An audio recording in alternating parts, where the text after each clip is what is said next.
Hello, Robert here, fact-checking stories that scare you. And just a little update on the video I just did about this swine flu story, claim of pandemic.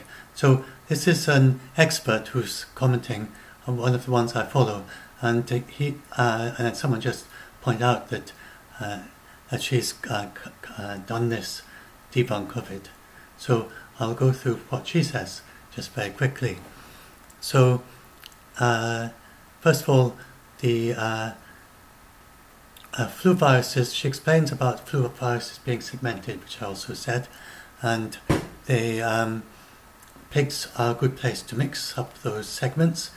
And then she says that they surveyed some pigs in China and found that this particular strain, as a result of mixing up the segments, became more prominent in 2016. And it's a reassortment of the 2009 pandemic strain with another reassortment. And then she goes through the things that it needs to be to become a pathogen and then a pandemic. It needs to get into cells, replicate, make more viruses.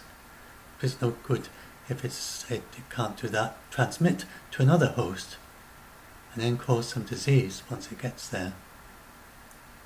And she says, from the last one, who cares about a virus that doesn't cause any kind of measurable disease? It seems a fair point. So first, can it enter cells? Yes. It can enter human cells because it's this resortment of H1N1.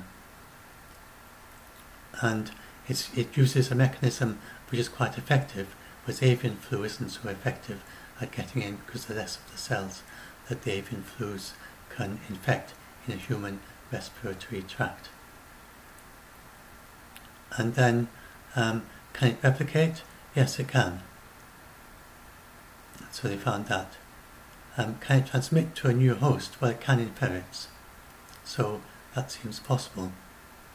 But you can't tell if it's going to be super transmissible in humans if all you've got is that you know it can be transmitted in ferrets, because we're not ferrets, and it's not necessarily identical. Then the fourth one is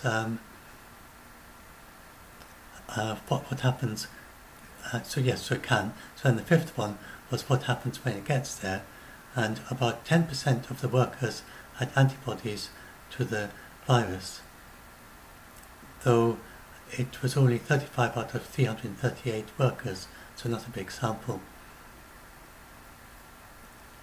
And it suggests that about 10% were infected. There's a possibility there that an antibody test could be picking up antibodies to another flu, an existing flu, but they said there's low cross-reactivity, so it suggests that 10% is an accurate number.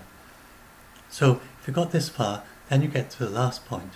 Were any of the seropositive people, the people who had the antibodies, actually seriously ill? And there was nothing in the paper about any of them being seriously ill. So out of 35 people, then it seems that none were seriously ill, or they would have said. So that suggests it's either not adapted as a human pathogen, so it's just not doing very much in those bodies, or it does manage to spread around inside them, but it's not very pathogenic. So it's just not doing much harm. And so that's where the pandemic potential needs to emphasize the potential part. It could evolve the ability to transmit efficiently human to human. I mean, all this time it's only spread to 35, and they did not necessarily spread human to human. It could have just come straight to them from the pigs, because they're all swine workers. So 1 in 10 of swine workers of that small sample could have got it from the pigs. It doesn't mean it was transmitted human to human. And it's hard to know if large populations are affected, and if they could have some immune cross-reactivity. That means that they could have been maybe or previously exposed to a related flu, which gives them an immune response that gives them a quick start in stopping this new flu. So it could be, they don't know, and so it doesn't not seem to be any more severe than any other H1N1 strain, and as I said in the previous video, there are lots of them, and you get them every year in the United States. So it's not clear what's special about this one compared with the ones that you already get in the United States. I've had quite a lot in 2016, I can't remember which year it was, a couple of years ago. I had several hundred people tested with a swine flu variant in the United States.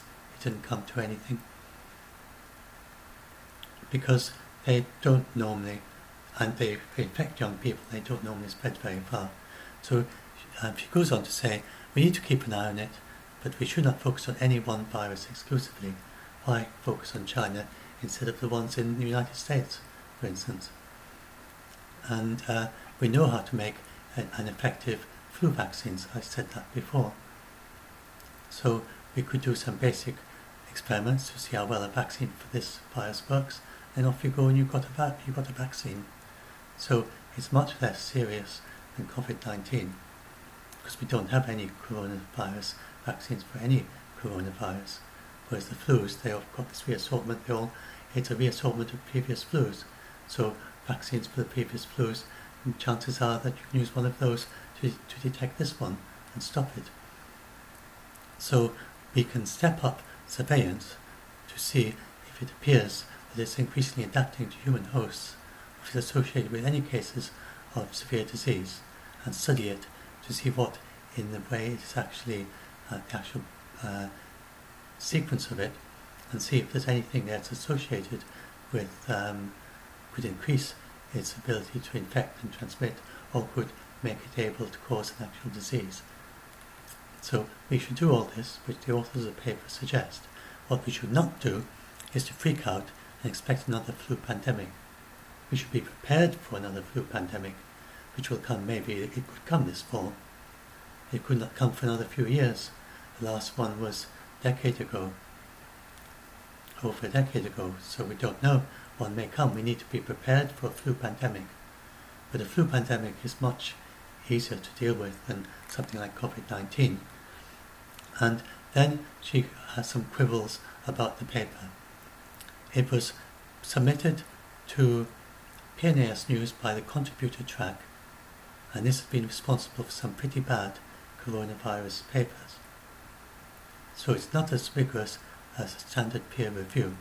She has done a quick read as a peer herself, and she doesn't find any glaring mistakes, nothing like the mistakes she found in some of the coronavirus papers published by them that she has read.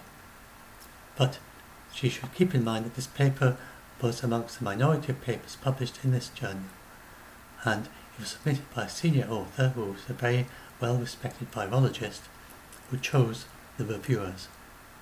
And while regular peer review isn't perfect, this path is less stringent, so you've got to keep that in mind as well. So this, I hope, just complements what I just said before. So now we've got an expert talking about this, making some of the same points that I just made in my video, and then going into lots of details that I didn't know. And I hope it helps, again, help some of you to be less scared with this additional expert background explanation. And I'll upload this.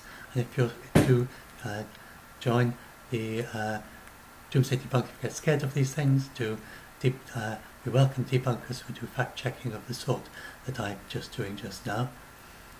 And especially if you're an expert, or if you're just good at reading these things, you can read them and explain them to people. And do like this video and subscribe to the channel, the usual thing they say, and share this video if you find it helpful, and if you find that my way of explaining things has maybe helped you be a bit less scared and to understand what's going on. And so now I'll just stop this and upload it.